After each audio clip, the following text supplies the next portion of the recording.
Gitonga Yvonne here, and this is Word Therapy.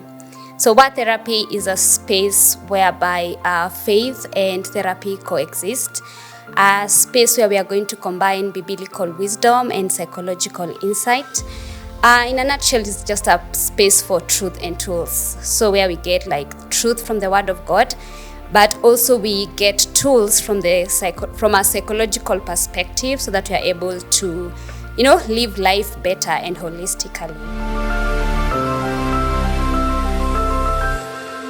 Hi everyone, welcome to Word Therapy, and my name is Gitonga Yvonne, and today we are going to be discussing about the armor of God, and specifically the helmet of salvation, which is found in the book of Ephesians chapter 6.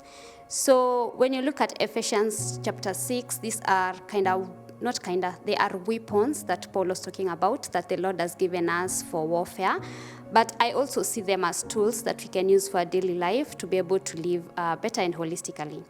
So when I look at the helmet, there's the helmet of salvation, there's the breastplate of righteousness, there's a couple there, up to the shoes of peace, the belt of truth.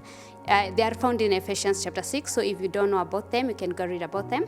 But now, when I look about on the helmet of salvation, I think when I was reading that, I used to ask myself, why is it that he had to be specific? Like for me, when I read, I question a lot. So I asked myself, why did he have to choose the helmet and specifically compare it to salvation? Or why did he have to choose the belt and specifically compare it to truth? So when you look at the helmet of salvation, it was like when you wear the helmet, is it going to able to protect you like your head? Now let's use the example of the soldiers. When they went to war, when you wear the helmet, it was specifically for like the head. So it was supposed to protect the head. So when I look it from a different perspective, I asked myself, so what does the head entail especially? And for me, it was like the mind. The brain is like the most... there's the eyes and everything, but the brain for me is what stood out. And when you look at the brain, this is where we have our thoughts. So when I looked into the aspect of to why he compared it to salvation, how I see salvation is like a complete change of belief system. So when we say that we are saved, that means that we have accepted Jesus and believe that he saved us and he has forgiven us our sins. So initially what happens is you change your whole belief system of what you believed previously, and you connect it to who Jesus Christ is. So when I look at it from a psychological perspective, I see if we are to wear the helmet of salvation psychologically, that means it's just for us to be able to protect our mind. We are supposed to look into our belief system. So for example, majority of the time, the problem that we think, or the problem that we have initially, what makes it more of a problem or intensify it is the belief system that we have concerning the problem. And now when you come into this planet, we come on a clean slate. We don't know, like we just come on a clean slate. Like when you look at children, we have to teach them everything that they have to know. How to eat, how to walk. We try and to teach them how to do all these things. So when we come on this planet, we come on a clean slate.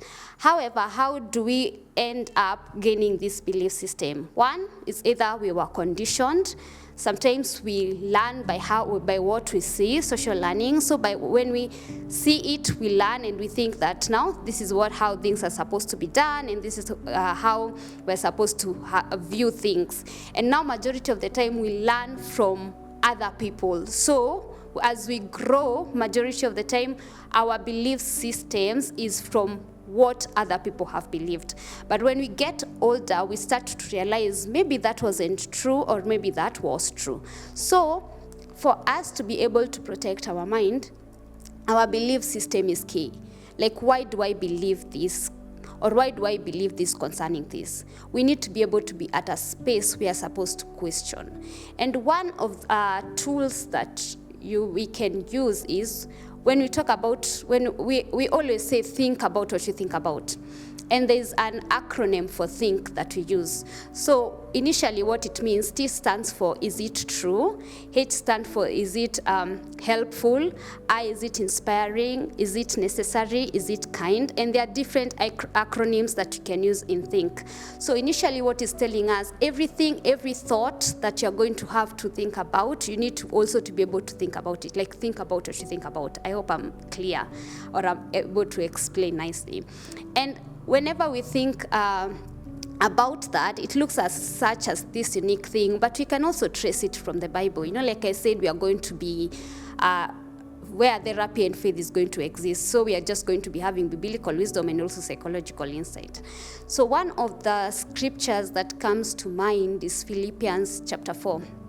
From verse 6 to 7. I think this is very popular, and it talks about anxiety.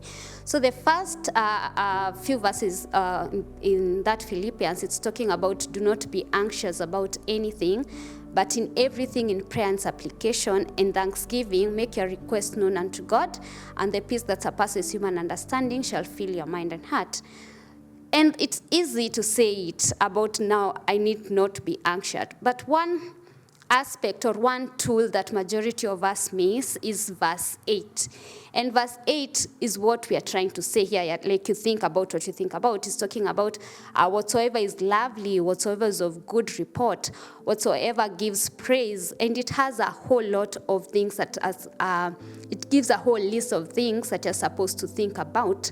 So when you look about that, here, what the Lord is trying to teach us also is like you need to be able to be questioning every thought that you have. So when we come to belief system, I like to use the IQR. I call it IQR. I learn best when I'm able to use acronyms. So for me, I'm the kind of a person, if I have to learn, cramming for me is not so good, but I have to use acronyms. So this acronym, I use it, it's very easy to be able to understand, and I use it as a tool. So for example, the I stands of identify. You need to be able to identify the kind of thoughts that are coming into your mind. Number 2, you need to be able to question. And that's why we come and ask ourselves to think about what you're supposed to think about. So if a thought comes into your mind, you ask yourself, is it true? Is this adding up to me? Is it inspiring? Something like that. Is this kind? But one of the things that is most important, we need to be able to replace. And that is where the R comes in. So majority of the time, when we question, we need to be able to replace. I tell my clients sometimes that when you have a thought and you're able to identify it and you're able to question it is understanding, where did I learn this from? Like, can I figure out where the root of this is coming from? Is it coming from something that happened? Is it coming from a belief that I believed and maybe it wasn't supposed to be right? Like questioning to be able to understand, where did I learn this? Where did I get this? And after questioning, now you need to be able to replace. So what I usually tell my clients is, for example, if you are thinking about something, majority of the time we are quiet. But majority of the time, I feel like the thoughts we have in our mind, we need to make it as a conversation to us. So if I think, oh my God, I'm not good enough, the moment I keep quiet, it will continue enlarging. I feel like it's always, the brain is very fertile. So the thing that is going to be prompted, it has the capacity to have a ripple effect. So you'll now start thinking about the negative times and things and the fact that showcased that you are unworthy. But the moment you start asking yourself, I don't think that is kind. I think I am. I think now trying to respond back to the thought instead of just being quiet and letting the conversation flow, and your work is just to agree. So majority of the time we will be drove more into the negativity than into the positivity. So what are we going to take out from this today? Anything that is going to be happening in your mind, so that we'll be able to ensure that we have this helmet. First, we need to check our belief system. Anything that comes into our mind, we need to be able to question. We need to be able to understand where is it coming from. And after questioning it, you need to be able to replace. Like for example, in the Bible, I remember the story whereby Jesus was talking about I don't know if it's Jesus, but it was a story that when a demon was got out of someone's body, they go in a desolate place, and then after they stay, they say they want to come back to their home, so they come back like 7 of them and possess this person more stronger. So if you're not able to replace, the belief system is always going to be there, and it's always going to be something that is going to be eating you up. So it's essential to ask yourself, this is what I believe. When you question it, come up with something else that is going to replace. Because if you don't replace, in another situation that you're going to find yourself, by the end of the day, you'll still stick to this belief system that is not of value, that is not of fitting you. So I hope that as you move on, you're going to remember that you need to be able to identify, to question, and to replace. See you next time.